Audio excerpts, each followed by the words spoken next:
Hello everyone, आज है 31 दिसंबर और आज इस वीडियो में हम बात करने जा रहे हैं दो ऐसे दमदार शेयर्स के बारे में जिसके बारे में अगर हम देखें तो पिछले कुछ दिनों से अच्छी खासी रैली हम यहां पर देख चुके हैं।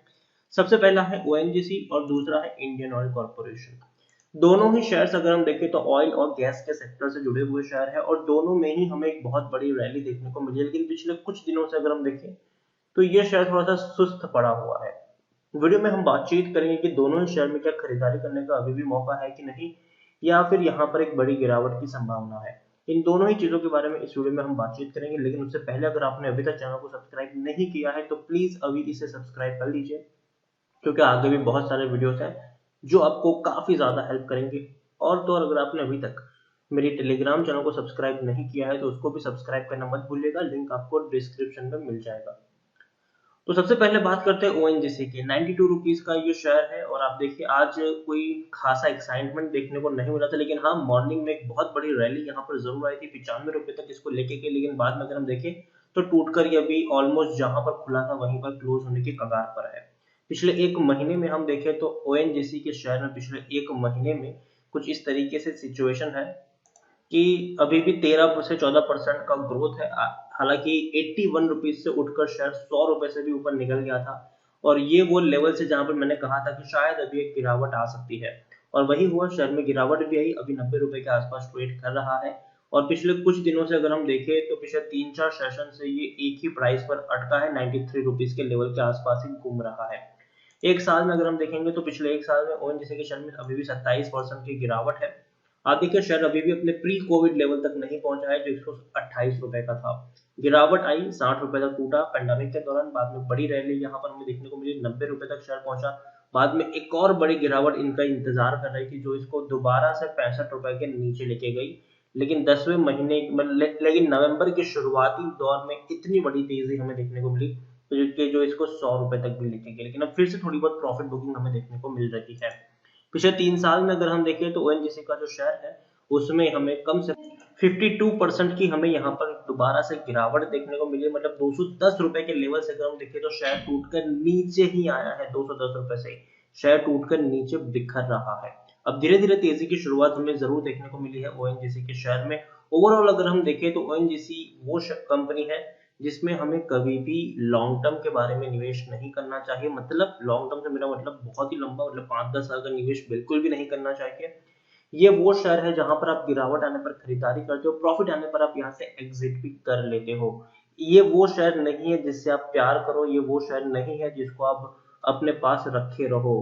कि यहाँ पर सिर्फ और सिर्फ आपको गिरावट में बाइंग करनी है और प्रॉफिट में एग्जिट भी ले लेनी है। यहाँ पर आप देख सकते हैं कि इसका 10 साल का भी जो चार्ट है वो भी यही इंडिकेट करेगा आपको। 310 रुपए तक का हाई था, गिरावट आई, तेजी आई, गिरावट आई, तेजी आई, गिरावट आई, तेजी आई, गिरावट आई, तेजी। तो हर गिरावट में बाइंग करो, तेजी में आपको सिर्फ और सिर्फ यहाँ पर निकलना ही है, बने नहीं रहना है। आप देखिए अभी भी काफी बड़ी क्वांटिटी में खरीदारी और बिकवाली हो रही है। तकरीबन 4 करोड़ के आसपास का वॉल्यूम ट्रेड हमें ओएनजीसी में देखने को मिला है। लार्ज कैप शेयर है ये, 1,19,000 करोड़ से भी ज्यादा का इसका मार्केट कैप हमें देखने को मिल रहा है। उसके अलावा अगर हम देखें तो प्रमोटर के पास काफी बड़ी होल्डिंग है, 60.41% की होल्डिंग है। प्रमोटर मतलब सरकार है, यहाँ पर सरकारी कंपनी है ये। इंडियन ऑयल और ओएनजीसी दोनों ही सरकारी कंपनी है। एफआई के पास 7.69% की होल्डिंग है, म्यूचुअल फंड के पास 6.09% की होल्डिंग है। हालांकि म्यूचुअल फंड और इंश्योरेंस कंपनी ने अच्छी खासी खरीदारी की है। इंश्योरेंस कंपनी के पास भी 11.32% की होल्डिंग देखने को मिल रही है। प्रेसिडेंट ऑफ इंडिया सबसे बड़े प्रमोटर है और एक भी शेयर गिरवी नहीं है। 31 म्यूचुअल फंड स्कीम और 560 जितने एफआईज का पैसा लगा है। हाईएस्ट पब्लिक शेयर होल्डर में आपको एलआईसी देखने को मिल रहा है 10.72% की होल्डिंग के साथ, और इंडिविजुअल इन्वेस्टर होल्डिंग 3.32% है। देखिए डिविडेंड के मामले में ओएनजीसी बहुत ही अच्छा है। 10-100% का आपको ये डिविडेंड पे कर रहा है, मतलब पर शेयर आपको 5 रुपए एज अ डिविडेंड के तौर पर मिल रहे हैं। ओएनजीसी के बारे में अगर हम देखें तो टेक्निकल रेटिंग अभी इनकी न्यूट्रल है, क्योंकि डेफिनेटली बहुत बड़ी रैली हमें यहाँ पर देखने को मिल चुकी है। तो थोड़ी सी प्रॉफिट बुकिंग तो यहाँ पर हावी जरूर होगी। उसके अलावा अगर हम देखें तो जो नया कोविड स्ट्रेन निकल कर आया है वो कहीं ना कहीं एक पैनिक क्रिएट कर रहा है, खास करके ऑयल और गैस सेक्टर में, उन सेक्टर्स में जिनको काफी बड़ा असर पड़ सकता है। क्योंकि देखिए अगर ट्रैवलिंग स्टॉप हो जाएगी, जैसे कि फ्लाइट अभी अगर हम देखें तो यूके से आने वाली फ्लाइट्स अभी बैन कर दी गई है, तो कहीं ना कहीं जो कंजम्पशन होता है ऑयल का वो कहीं ना कहीं कम हो चुका है, इनकी वजह से थोड़ा सा कम हुआ है। लेकिन अगर वो बड़े पैमाने में फैलता है तो कहीं ना कहीं हम सब जानते हैं कि काफी बड़ा इफेक्ट पड़ेगा टूरिज्म के ऊपर, काफी बड़ा इफेक्ट पड़ेगा ट्रांसपोर्टेशन सिस्टम के ऊपर। तो इन कंपनियों को थोड़ा सा नुकसान है और इसीलिए अभी थोड़ी सी सिचुएशन है यहाँ पर वो थोड़ी सी डामाडोल लग रही है। यहाँ पर हम एक और चीज देखें तो according to Moneycontrol user 72% लोग खरीदने की सलाह दे रहे हैं, 28% लोग यहाँ पर बेचने की बात कर रहे हैं। उसके अलावा अगर हम यहाँ पर एक और चीज देखें तो वो कंपनी है जिसने हर बार पैसा कमा कर दिया है। हर क्वार्टर में इनका रेवेन्यू है जो वो तकरीबन 1 लाख करोड़ के आसपास आपको देखने को मिल रहा था, लेकिन जून में वो घटकर 62 करोड़ रहा, बाद में वो इम्प्रूव होकर 83 करोड़ रहा। प्रॉफिट की भी मैं बात करूं तो डेफिनेटली प्रॉफिट इनका कम हो गया था सिर्फ मार्च क्वार्टर में ही, 6,875 करोड़ का इनको नुकसान हुआ था, लेकिन अभी इनका प्रॉफिट जो है वो प्री कोविड लेवल तक पहुंच चुका है, जो मतलब कोविड से पहले 5,000 करोड़ तक के प्रॉफिट देखने को मिलते थे। सितंबर क्वार्टर में भी इनको 5,150 करोड़ का प्रॉफिट हुआ है, तो प्रॉफिट अच्छे खासे हो रहे हैं, अच्छे खासे होल्डिंग प्रमोटर सबके पास देखने को मिल रही है। जो नया यूके का जो वायरस है वो कहीं ना कहीं डराने का काम जरूर कर रहा है लोगों को, लेकिन फिर भी मुझे लगता है कि ओएनजीसी एक बढ़िया कंपनी है और अभी भी जो तेजी इसमें देखने को मिली है अभी भी और तेजी यहाँ पर बाकी है, 100 रुपए के आसपास दोबारा शेयर निकल सकता है। तो मेरे हिसाब से बने रहना चाहिए, और अगर गलती से थोड़ी बहुत गिरावट आती भी है उस कोरोना वायरस की वजह से, तो मुझे लगता है कि एक मौका होगा आपके पास खरीदारी करने के लिए, तो बने रहिए। कम से कम अभी मुझे लगता है कि 110 रुपए तक लॉन्ग टर्म में ये शेयर आपको देखने को मिल जाएगा, और अगर गिरावट आए तो थोड़ी और क्वांटिटी भी आप यहाँ पर ऐड कर सकते हैं, लेकिन हाँ गिरावट की थोड़ी सी पॉसिबिलिटीज है यहाँ पर, तो इसीलिए बहुत बड़ी क्वांटिटी में खरीदने की सलाह नहीं दूंगा, लेकिन हाँ टुकड़ों में खरीदारी कर सकते हो यहाँ पर, जैसे कि 500 शेयर खरीदने हैं तो अभी आप इस लेवल पर 100 शेयर खरीद सकते हो, गिरावट आए और 100 शेयर की क्वांटिटी ऐड करें, गिरावट आए और क्वांटिटी ऐड करें, इस तरीके से आप यहाँ पर इन्वेस्ट कर सकते हो और कम से कम 100-110 रुपए का टारगेट यहाँ पर लेके चल सकते हो। तो ये तो बात हुई ओएनजीसी की। अब बात करते हैं इंडियन ऑयल कॉर्पोरेशन, ये भी उसी का जुड़वा भाई है, ठीक है, 90 रुपए का ये शेयर है। इसका भी अगर आप चार्ट पैटर्न देखोगे तो आपको बिल्कुल ओएनजीसी की ही याद आएगी, बिल्कुल ओएनजीसी की तरह ही ये एकदम फॉलो करता है, चाहे 1 महीने का ले लो, 1 साल का ले लो, 3 साल का आप चार्ट लो या 10 साल का चार्ट ले लो।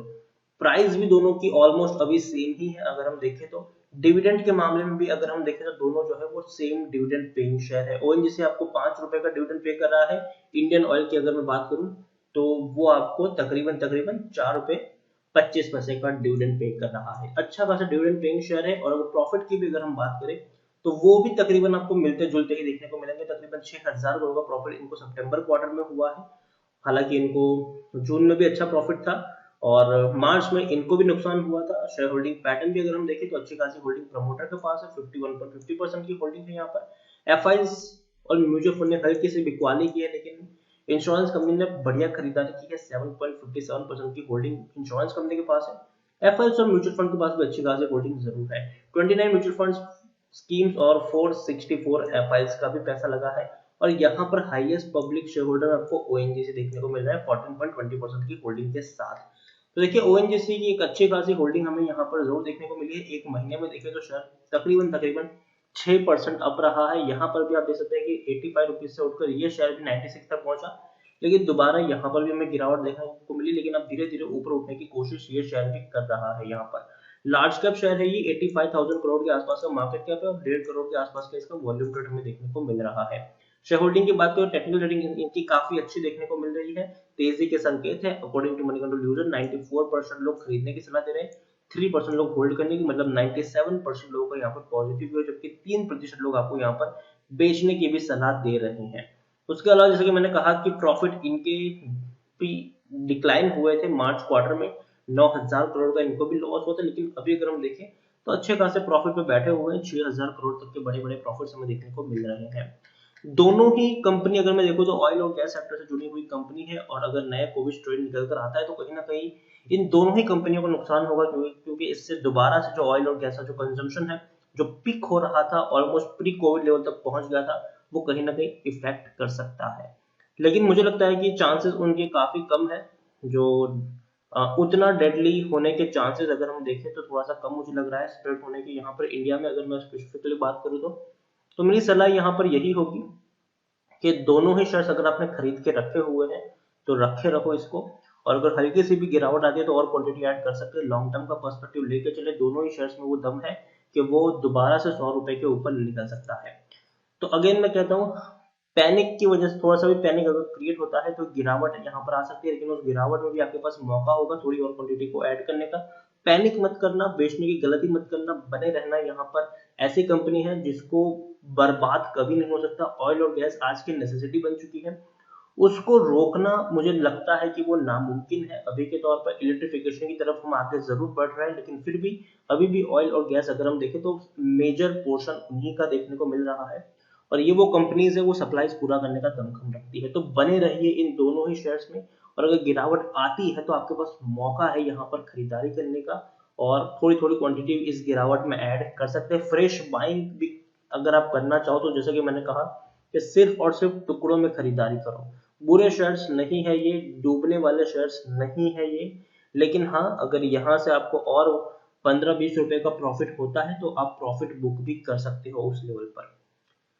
तो वीडियो को यहीं पे एंड करूंगा। अगर आपको पसंद आया हो तो प्लीज इसे लाइक करो, शेयर करो। चैनल पर अगर आप पहली बार आए तो प्लीज सब्सक्राइब करें, और ओएनजीसी और इंडियन ऑयल दोनों के बारे में आप क्या सोचते हैं वो आप मुझे कमेंट में लिखकर बता सकते हैं।